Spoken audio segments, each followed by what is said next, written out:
नमस्कार, मैं रवीश कुमार। तो क्या भारत और चीन मिलकर डांस करने के लिए तैयार हैं? चीन के राष्ट्रपति शी जिनपिंग ने कहा है कि हाथी और ड्रैगन मिलकर डांस कर सकते हैं। राजनीति में डांस का एक और रूपक है। कौन किसके इशारे पर नाच रहा है, कौन किसे अपनी उंगलियों पर नचा रहा है। ऐसा डांस अच्छा नहीं होता। डांस वह अच्छा होता है जिसमें दोनों पार्टनर बराबरी के लगते हैं।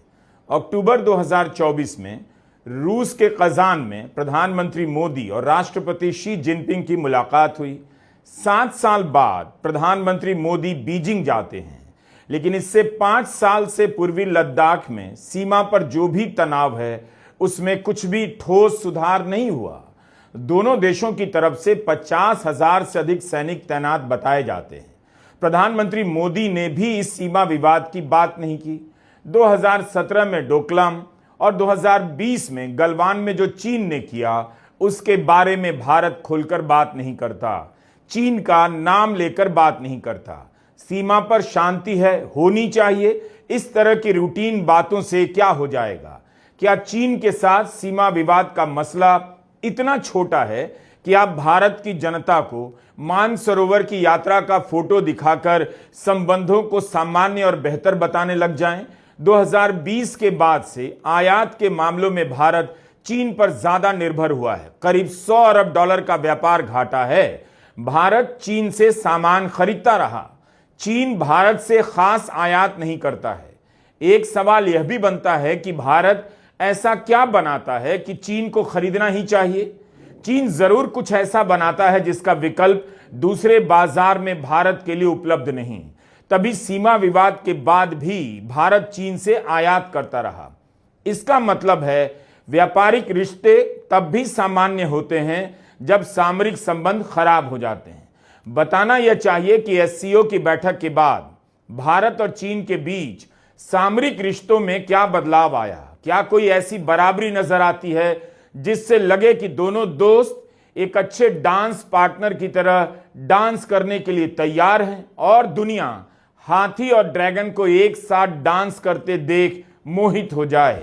लेनर्ड कोहेन भोजपुरी के गायक नहीं थे, ना ही उनका घर आरा जिला था। कनाडा के थे। 50 और 60 के दशक की महत्वपूर्ण हस्ती रहे हैं। कवि, उपन्यासकार, गीतकार सब थे, गाते भी शानदार थे। हाथी और ड्रैगन के डांस के बहाने लेनर्ड कोहेन का यह गाना याद आ गया है। यह गाना YouTube पर है, dance me to the end of love. काश हमारे पास इसकी कॉपीराइट होती और उनकी आवाज में ही यह गाना आपको सुनाता। दो जोड़ी अगर डांस कर रही है तो हर स्टेप नपातुला होना चाहिए। दोनों के बीच नहीं दिखने वाला नियंत्रण, संतुलन, सम्मान और भरोसा भी होना चाहिए।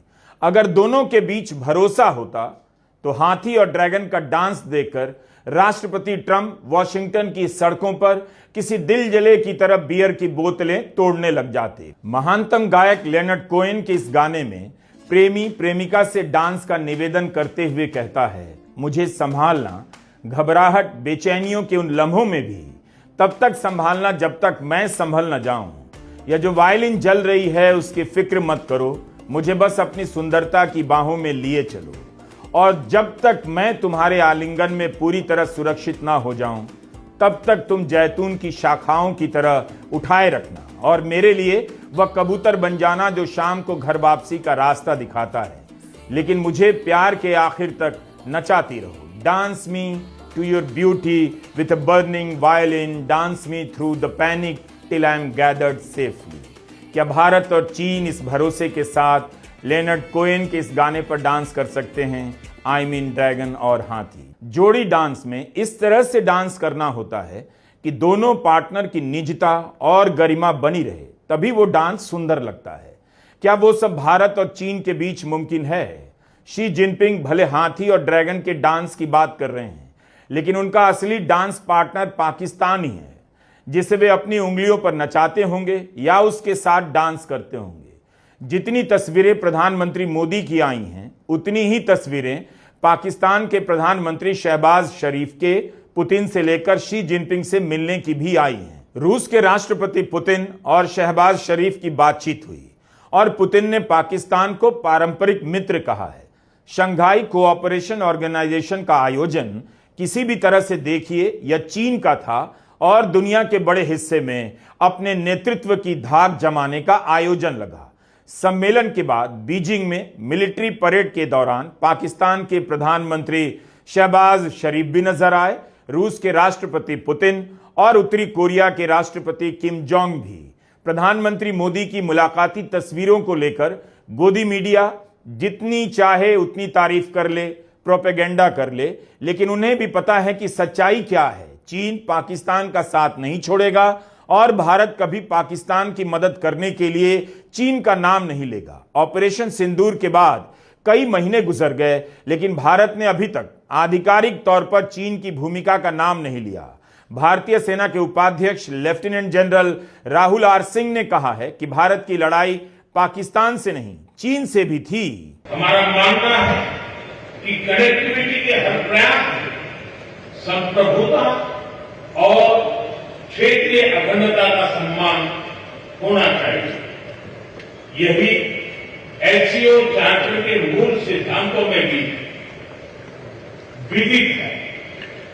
Connectivity that bypasses sovereignty, losing trust and unity. प्रधानमंत्री मोदी ने डांस के प्रस्ताव का जवाब डांस से नहीं दिया।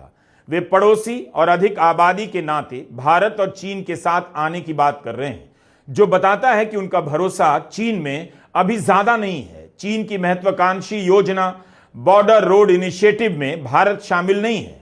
बिना चीन का नाम लिए प्रधानमंत्री मोदी ने कहा, संप्रभुता को दरकिनार कर बनाए जाने वाला कोई भी संपर्क अंततः भरोसा और मतलब दोनों खो देता है। भारत के अखबारों की हेडलाइन में पहलगाम हमले की निंदा को भारत की जीत बताया गया है। इस पर इतना जोर क्यों है? और साझा बयान में जाफर एक्सप्रेस पर आतंकी हमले को शामिल करना फिर किसकी जीत है? अगर यह जीत है तब तो साझा बयान की जिस पंक्ति में भारत की जीत हो रही है, उसी की अगली पंक्ति में पाकिस्तान की भी हो रही है। हेडलाइन में जाफर एक्सप्रेस की बात छिपा ली गई, जिसके लिए जिम्मेदार भारत को बताता है पाकिस्तान और भारत इससे करता है इनकार। निंदा एक रूटीन कार्रवाई है। इसी एससीओ के रक्षा मंत्रियों की बैठक में साझा बयान जारी हो रहा था। पहलगाम हमले को शामिल नहीं किया जा रहा था। राजनाथ सिंह ने साइन नहीं किया। पहलगाम हमले की निंदा पर जोर शायद इसलिए है कि विपक्ष बार बार कह रहा है ऑपरेशन सिंदूर के समय भारत अलग थलग पड़ गया था, किसी ने भारत का खुलकर साथ नहीं दिया।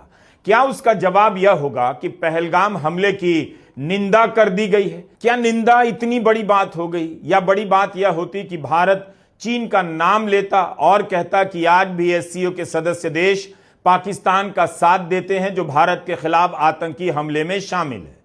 प्रधानमंत्री मोदी ने कहा, भारत और चीन आतंकवाद के पीड़ित रहे हैं। इसे लेकर लोग हैरान हैं, पूछ रहे हैं चीन कैसे आतंकवाद से पीड़ित है? क्या भारत की तरह आतंकवाद से पीड़ित है? उस पर कब और किसने आतंकी हमला किया? प्रधानमंत्री मोदी कहते हैं भारत और चीन रणनीतिक रूप से स्वायत्त हैं। दोनों देशों के रिश्तों को किसी तीसरे देश के लेंस से नहीं देखा जाना चाहिए। प्रधानमंत्री मोदी किस तीसरे देश के लेंस की बात कर रहे हैं? पाकिस्तान और चीन के संबंधों की या अमेरिका की बात कर रहे हैं? उनके इस बयान का यही मतलब है कि भारत इस बार झप्पी कूटनीति के आवेग में नहीं बहना चाहता। समझ गया है कि भारत की जनता झप्पी और फोटो का गेम समझ रही है। मूल सवाल है कि साझा बयान में आतंकवाद की निंदा हो गई, ठीक बात है, लेकिन कोई यह क्यों नहीं बताता कि कैसे सब देश आतंकवाद के खिलाफ मिलकर लड़ने जा रहे हैं? क्या पहले लड़ते रहे हैं, कभी लड़ेंगे भी, या आतंकी हमले के समय भारत के खिलाफ पाकिस्तान का साथ देंगे? तब क्या होगा?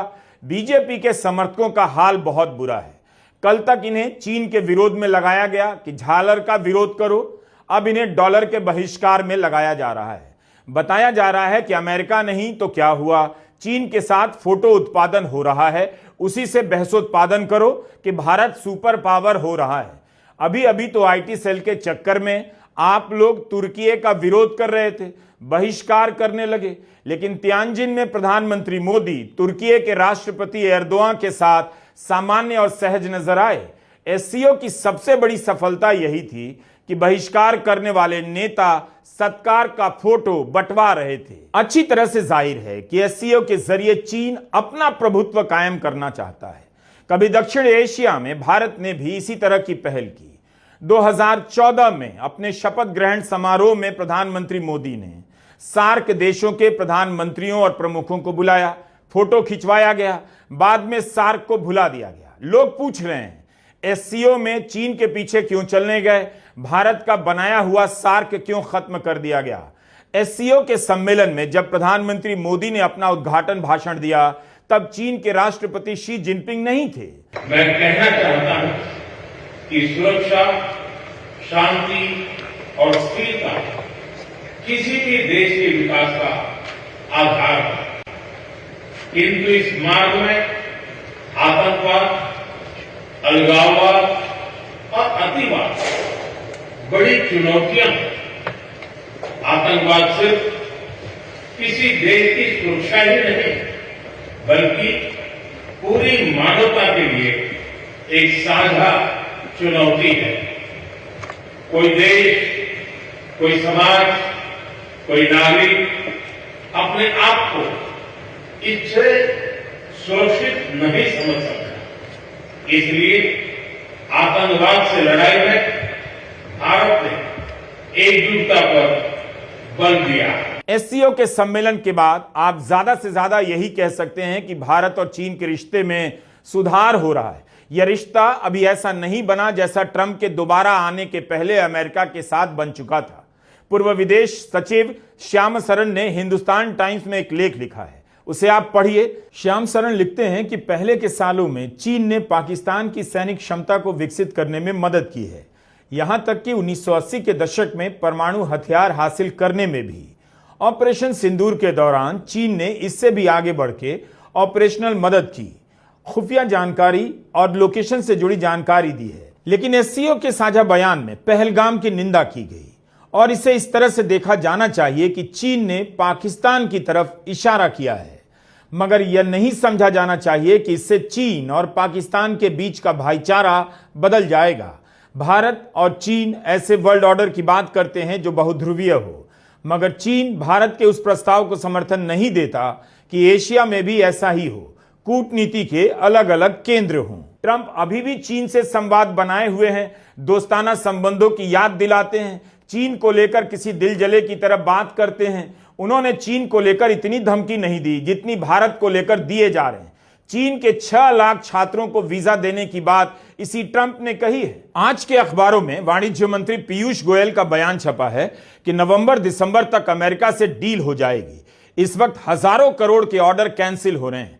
नवंबर दिसंबर तक जाने कितना नुकसान हो जाएगा, मंत्री इसकी चिंता नहीं कर रहे। ट्रंप का ताजा बयान आया है कि भारत ने जीरो टैरिफ करने का प्रस्ताव किया है और एक और बयान आ गया कि भारत के खिलाफ टैरिफ वापस नहीं लेंगे। ट्रंप के बयानों में भी कम उतार चढ़ाव और अंतर्विरोध नहीं, लेकिन एक चीज की निरंतरता जरूर है, वे लगातार भारत को टारगेट कर रहे हैं, भारत को हल्के में ले रहे हैं। इससे पहले अमेरिका के किसी राष्ट्रपति ने सार्वजनिक रूप से इस सदी में इस तरह से भारत को टारगेट नहीं किया। You have to understand, for many years it was a one-sided relationship. Only now since I came along and because of the power that we have with tariffs, India was charging us tremendous tariffs, about the highest in the world. They were about the highest in the world, number one. And we therefore weren't doing much business with India, but they were doing business with us because we weren't charging them. Foolishly, we weren't charging them. बात यह है कि जिस विदेश यात्रा को लेकर 2 दिनों तक ट्विटर पर इतना धमाल किया गया, उसे भारत लौटने के साथ प्रधानमंत्री ने भी छोड़ दिया। इस सफलता का जश्न कहीं नजर नहीं आता, गायब है। लगता है प्रधानमंत्री मोदी भी चाहते हैं कि जनता ज्यादा देर तक, ज्यादा दिनों तक विदेश नीति को लेकर बात ना करे, वरना वह सच्चाई देखने लग जाएगी, सवाल पूछने लग जाएगी। उन्होंने वोट चोरी के गंभीर मुद्दे पर भी कुछ नहीं बोला है। 31 अगस्त 1 सितंबर को सोशल मीडिया में तियानजिन से आने वाले फोटो और वीडियो को खूब वायरल कराया गया। एक एक फ्रेम को लेकर दावे किए गए जैसे प्रधानमंत्री मोदी ही विश्व की राजनीति की धुरी हैं। कब किसके कंधे पर हाथ रख रहे हैं, कब किसका हाथ पकड़ रहे हैं, कब कौन उनकी तरफ देख रहा है, कब किसे उंगलियां दिखाकर बातें कर रहे हैं। तो इसके जवाब में ऐसे ऐसे फ्रेम निकाले गए कि कैसे कोई नेता प्रधानमंत्री मोदी की बगल से गुजर गया और उसने नोटिस नहीं किया। चीन पहुंचने पर प्रधानमंत्री मोदी की तस्वीर और पाकिस्तान के प्रधानमंत्री शहबाज शरीफ के स्वागत की तस्वीरों को एक साथ जोड़कर दिखाया जाने लगा कि किसका स्वागत जोरदार हुआ, किसका नहीं। दोनों का चीन ने एक ही तरह से स्वागत किया। जिस तरह से खास एंगल से लिए गए फोटो और वीडियो को लेकर चर्चा हो रही है, उसमें कूटनीति बिल्कुल नहीं और ना विदेश नीति है, फोटो नीति है। केवल फोटो उत्पादन किया गया ताकि इसे लेकर जनता के बीच बहसोत्पादन हो और वोट चोरी के खिलाफ चल रहे अभियान से ध्यान भटकाया जा सके। प्रधानमंत्री मोदी की किसी विदेश यात्रा से भले कुछ ना निकले, हजारों फोटो जरूर निकल आते हैं। क्या ट्रंप के साथ उनके कम फोटो और वीडियो हैं तो उससे क्या निकल गया? जिस फोटो को लेकर प्रोपेगेंडा किया गया, वायरल कराया गया, अब उसी फोटो को देखकर वायरल बुखार हो जा रहा है। टेक्सास के स्टेडियम में प्रधानमंत्री मोदी उनके लिए वोट मांगने गए। अहमदाबाद में भारत की गरीब जनता का करोड़ों रुपया फूंक दिया गया। खुले स्टेडियम में ट्रंप का स्वागत किया गया। चीन के राष्ट्रपति शी जिनपिंग के साथ उन पुराने फोटो और वीडियो का क्या हुआ? अहमदाबाद में साबरमती के तट पर झूला झुलाया गया। चेन्नई के मल्लापुरम में शी जिनपिंग का स्वागत हुआ। तो ज्यादा इसी की चर्चा हो गई कि विदेश नीति दिल्ली से बाहर ले गए। ग्लोबल लीडर दिल्ली नहीं आते, अब बनारस जाते हैं, अहमदाबाद, चेन्नई जाते हैं। तो फिर उससे हुआ क्या और क्या बदल गया? कोई बताता नहीं। किसी बात का कोई जवाब नहीं दिया जाता। बस गरीब जनता के बीच फोटो ठेल दिया जाता है कि लो फोटो देखो, प्रधानमंत्री मोदी कैसे रूस के राष्ट्रपति से बतिया रहे हैं, कैसे चीन के राष्ट्रपति से बतिया रहे हैं। लेकिन हम नहीं जानते और ना हमें दिखाया जाता है कि उसी सम्मेलन में 20 और देश के राष्ट्रपति और प्रधानमंत्री हैं। उनसे पुतिन और शी जिनपिंग कैसे बतिया रहे हैं। हम हर फोटो को खारिज नहीं कर रहे, लेकिन जिस तरह से इस सम्मेलन की चर्चा को फोटो वीडियो तक सीमित कर दिया गया है, उस पर बात जरूरी है। सारी तस्वीरों में एक तस्वीर जरूर व्हाइट हाउस को खटकेगी और यह है पुतिन और मोदी का एक साथ कार में जाना। यह सबसे सुरक्षित प्राइवेट जगह होगी, खुफिया तंत्र की नजरों से दूर। रूस से तेल खरीदने के कारण अमेरिका ने भारत पर जुर्माना लगाया है और भारत के प्रधानमंत्री रूस के राष्ट्रपति के साथ कार में यात्रा कर रहे हैं। बाकी तस्वीरों की तरह यह अलग है, बाकी तस्वीरों से यह अलग तस्वीर है। गोदी मीडिया की उछल कूद से अलग हटकर सोचिए इसका क्या असर होगा। भारत ने इसके साथ क्या एक नई दुनिया चुन ली या उस दुनिया से खुद को अलग कर लिया जो अमेरिका के आसपास घूमती है? क्या यह तस्वीर ट्रंप को गंभीर चुनौती है? लेकिन इससे क्या बदल रहा है? पुतिन तो किम जोंग को भी अपनी कार में बिठाकर घुमा रहे हैं, उसका वीडियो भी वायरल हो रहा है। क्या ट्रंप इस तस्वीर को देखकर टैरिफ वापस ले लेंगे? ऐसा लगता है इस बैठक में अमेरिका आया नहीं था मगर हर समय मौजूद था। राष्ट्रपति ट्रंप का भूत हर फ्रेम में पीछा कर रहा था। इसमें क्या बड़ी बात है? यह एक और आलोचना है। ट्रंप के टैरिफ की आलोचना खुद चीन सामने से कर चुका है, नाम लेकर कर चुका है। चीन के अलावा कई और देश हैं जो नाम लेकर ट्रंप की नीतियों की और ट्रंप की आलोचना कर चुके हैं। अकेले भारत है जिसने नाम लेकर चुनौती नहीं दी। भारत के प्रधानमंत्री मोदी ने कभी ट्रंप का नाम नहीं लिया। एससीओ के साझा बयान में एक बड़ी बात तो हुई कि गजा में जारी हमले की निंदा हुई, ईरान पर इसराइल और अमेरिका के हमले की निंदा की गई, इस पर भारत ने साइन किया। यह बड़ी बात है। अगर यह बड़ी बात है तब फिर गजा में हो रहे नरसंहार को लेकर भारत अकेले इसराइल की निंदा क्यों नहीं करता? एक एंगल अमेरिका का है, वो इस बैठक को कैसे देख रहा है। 1 सितंबर को भारत स्थित अमेरिकी दूतावास का यह ट्वीट देखिए। अमेरिका भारत को प्यार से याद दिला रहा है कि हम और तुम पुराने साथी हैं। 1 सितंबर की सुबह 11:30 बजे जब चीन से एससीओ की तस्वीरें आ रही थी, उसी समय यह ट्वीट आया। अमेरिका के विदेश मंत्री मार्को रूबियो के वक्तव्य को पोस्ट किया है जिसमें वो दोनों देशों के आर्थिक रिश्ते और तरक्की की बात कर रहे हैं। अब आप बताइए, क्या गोदी चैनल इसकी हेडलाइन चलाएंगे कि अमेरिका झुक गया? क्या यह याद दिलाकर अमेरिका झुक गया है और रूस के राष्ट्रपति के साथ कार में बैठकर प्रधानमंत्री मोदी ने अमेरिका को झुका दिया है? धरातल पर ऐसा कुछ भी नहीं हुआ। 1 सितंबर के कुछ दिन पहले भारत में अमेरिका की तरफ से यह भी ट्वीट किया गया, अगर आप अमेरिका में तय सीमा से ज्यादा रहेंगे तो निकाल दिए जाएंगे और स्थायी रूप से अमेरिका जाने पर बैन लगा दिया जाएगा। ऑस्ट्रेलिया में भारतीय प्रवासियों के खिलाफ प्रदर्शन हो रहे हैं, उसकी खबर गोदी मीडिया सामान्य रूप से नहीं बताएगा। चीन से आने वाली तस्वीरों को लेकर गोदी मीडिया चाहता है कि आप विदेश में भारत का नाम हो गया वाला ढोल फिर से बजाने लग जाएं। लेकिन ऑस्ट्रेलिया में भारतीयों का विरोध हो रहा है, वहां की जनता सड़कों पर उतर आई है। भारत के प्रधानमंत्री का एक बयान नहीं और विदेश मंत्री का भी नहीं। एससीओ को लेकर भारत की सोच और नीति 3 मुख्य स्तंभों पर आधारित आधारित है। SCO, S security, C connectivity, O opportunity. पहले स्तंभ S यानी सिक्योरिटी के संदर्भ में मैं कहना चाहता हूं कि सुरक्षा, शांति और स्थिरता किसी भी देश के विकास का आधार है। किंतु इस मार्ग में आतंकवाद, अलगाववाद और अतिवाद बड़ी चुनौतियां हैं। आतंकवाद सिर्फ किसी देश की सुरक्षा ही नहीं, बल्कि पूरी मानवता के लिए एक साझा चुनौती है। कोई देश, कोई समाज, कोई नागरिक अपने आप को इससे सुरक्षित नहीं समझ सकता। इसलिए आतंकवाद से लड़ाई में भारत ने एकजुटता पर बल दिया। कब तक यही कहेंगे कि भारत ने एकजुटता पर बल दिया? आखिर भारत कब नाम लेकर कहेगा कि चीन ने आतंकवाद के मामले में पाकिस्तान का साथ क्यों दिया? सम्मेलन में नहीं कहा, किसी और मंच से कह देता, तब भी नहीं कहा। अगर एकजुटता होती तो चीन पाकिस्तान का साथ देता। कोई कह सकता है कि प्रधानमंत्री मोदी ने चीन और पाकिस्तान की तरफ इशारा किया। आप इशारा कर रहे हैं, पाकिस्तान आतंकी हमला कर रहा है, चीन उसका साथ दे रहा है, और अभी तक आप इशारों इशारों में बातें कर रहे हैं। इस दुख की घड़ी में जो मित्र देश हमारे साथ खड़े रहे, मैं उनका आभार व्यक्त करता हूं। यह हमला केवल भारत की अंतरात्मा पर भी आघात नहीं था, यह मानवता में विश्वास रखने वाले हर देश, हर व्यक्ति को खुली चुनौती थी। ऐसे में प्रश्न उठना स्वाभाविक है, क्या कुछ देशों द्वारा आतंकवाद का खुलेआम समर्थन हमें स्वीकार्य हो सकता है? एक्सेलेंसी, हमें स्पष्ट रूप से और एक स्वर में कहना होगा कि आतंकवाद पर कोई भी डबल स्टैंडर्ड स्वीकार्य नहीं होंगे। हमें मिलकर आतंकवाद का हर रंग में, हर रूप में विरोध करना होगा। ये मानवता के प्रति हमारा दायित्व है। क्या यह दोहरापन नहीं कि जिस चीन ने पहलगाम के बाद पाकिस्तान की मदद की, उसी चीन के दौरे पर है और उस चीन की तस्वीरों को लेकर भारत में वाहवाही करवा रहे हैं? क्यों नहीं हम उन तस्वीरों को सामान्य तरीके से पेश कर सकते हैं?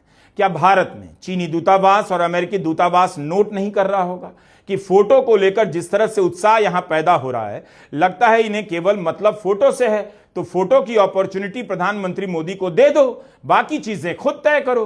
गोदी मीडिया से बाहर निकलकर देखिए तो विदेशी मामलों के विश्लेषकों के लेखों के टाइटल से पता चलता है कि जानकारों में इस रिश्ते को लेकर कितना संदेह है। प्रोजेक्ट सिंडिकेट में ब्रह्मा चेलानी के लेख का टाइटल है appeasing China won't help India counter Trump. Frontline से बात करते हुए चीन में भारत के पूर्व राजदूत अशोक कांता ने कहा है कि चीन के साथ अर्ली हार्वेस्ट का प्रस्ताव चिंताजनक है, इसे लेकर कोई भ्रम नहीं होना चाहिए। ट्रिब्यून के संपादकीय का शीर्षक है Modi Xi bonhomie, cautious optimism should be India's मंत्र। मतलब चीन के साथ यह जो फोटोबाजी हो रही है, जिसे इंग्लिश में बॉनहोमी कहते हैं, इससे खास नहीं बदलने वाला, सतर्क रहिए। ट्रंप भारत के साथ अच्छा नहीं कर रहे हैं। उनके फैसले में भारत को लेकर एक खास तरह की चिढ़ दिखती है, मगर यह चिढ़ क्यों पैदा हुई, किसके कारण पैदा हुई? ट्रंप के कारण है या प्रधानमंत्री मोदी के कारण है? क्या आप इस सवाल का ठीक से जवाब जानते हैं? कुछ फोटो ऐसे भी हैं जो खींचे तो गए हैं मगर उनकी बात नहीं हो रही। एस जयशंकर यूपीए सरकार के समय चीन में 4 साल तक राजदूत रहे, वो इस दौरे में कहीं नजर नहीं आए। चीन और रूस के साथ हुई द्विपक्षीय वार्ताओं में जिनपिंग और पुतिन के साथ उनके विदेश मंत्री थे, लेकिन प्रधानमंत्री मोदी के साथ उनके विदेश मंत्री नहीं थे। जयशंकर क्यों नहीं गए, इसका एक घिसा पिटा बहाना मीडिया में नजर आया, उनकी सेहत ठीक नहीं। स्वास्थ्य का बहाना पहले भी दिया जा चुका है। पूर्व उपराष्ट्रपति जगदीप धनखड़ ने स्वास्थ्य का ही हवाला देते हुए इस्तीफा दिया। जब से इस्तीफा दिया तब से दुनिया की नजरों से गायब है। कभी खबर आती है ओटीटी पर वेब शो देख रहे हैं, कभी रिपोर्ट आ जाती है डेंटिस्ट के पास जा रहे हैं, और अब रिपोर्ट हो रही है कि अपनी विधायक पेंशन की बहाली की मांग कर रहे हैं। गोदी मीडिया ने प्रधानमंत्री मोदी के विदेश दौरे को इतनी कवरेज दी, क्या इस बात को रेखांकित किया कि विदेश मंत्री चीन में नहीं हैं, भारत में हैं। एससीओ में प्रधानमंत्री भारत का पक्ष रख रहे हैं और विदेश मंत्री एस जयशंकर रीट्वीट पर रीट्वीट किए जा रहे हैं। कभी मन की बात का फोटो डालते हैं तो कभी पुरानी तस्वीरें डालकर उज्बेकिस्तान को स्वतंत्रता दिवस की बधाई देते हैं। विदेश मंत्री की जगह प्रधानमंत्री के साथ 80 वर्षीय राष्ट्रीय सुरक्षा सलाहकार अजीत डोभाल बैठे हैं। एक तरफ उनके बीमार होने की चर्चा चल रही है तो एससीओ सम्मेलन के दौरान ही विदेश मंत्री chief of naval staff admiral Dinesh Tripathi के साथ मुलाकात की तस्वीर ट्वीट कर देते हैं। क्या एस जयशंकर इतने बीमार हैं कि चीन नहीं जा सके? 1994 के दशक में जब कश्मीर में मानवाधिकार के उल्लंघन को लेकर संयुक्त राष्ट्र का बयान आने वाला था, कई पश्चिमी देश उसके पीछे थे, तब भारत के विदेश मंत्री अस्पताल से उठकर ईरान चले गए। उन्हें व्हील चेयर पर तेहरान एयरपोर्ट पर उतारा गया। नरसिम्हा राव ने उन्हें भेजा ताकि ईरान भारत का साथ दे और प्रस्ताव गिर जाए। ईरान ने भारत का साथ दिया। क्या मोदी सरकार के विदेश मंत्री एस जयशंकर इतने बीमार थे? दिनेश सिंह उस समय एम्स में भर्ती थे, किसी को पता ना चले, हंगामा ना हो, इसलिए उनके बिस्तर पर किसी और को लिटा दिया गया था। बीमार विदेश मंत्री को डॉक्टरों के साथ भारतीय वायुसेना के विशेष विमान में तेहरान के लिए उड़ा दिया गया और मार्च की ठंड में तेहरान एयरपोर्ट पर जब उतरे तो उनका स्वागत करने के लिए ईरान के तब के विदेश मंत्री आए। व्हील चेयर पर भारत के विदेश मंत्री को देखकर पूछ बैठे, ऐसी क्या बात हो गई कि आप भारत से चलकर आए हैं? इसके बाद दिनेश सिंह बीमारी की हालत में लगातार ईरान के अधिकारियों को भारत का पक्ष समझाते रहे। ईरान के तत्कालीन राष्ट्रपति अली अकबर हाशमी रफसंजानी से बात की और उनसे एक ऐसा वादा लेकर शाम तक दिल्ली भी आ गए जिसकी किसी को भनक नहीं लगी। पत्रकार इफ्तिखार गिलानी की इस रिपोर्ट पर कोई बात क्यों नहीं कर रहा? एससीओ की बैठक में क्या हुआ, इसे लेकर अभी विश्लेषण चलते रहेंगे। जैसे जैसे विश्लेषण आएंगे आप उन्हें पढ़ते रहिए। आज का वीडियो हमने इसलिए बनाया ताकि आप कूटनीति के असल परिणामों को देख सकें, सवालों से समझ सकें, वायरल फोटो और वीडियो के प्रवाह में ना बह जाएं। अब और अपने साथ इस तरह का धोखा मत होने दीजिए। नमस्कार, मैं रवीश कुमार।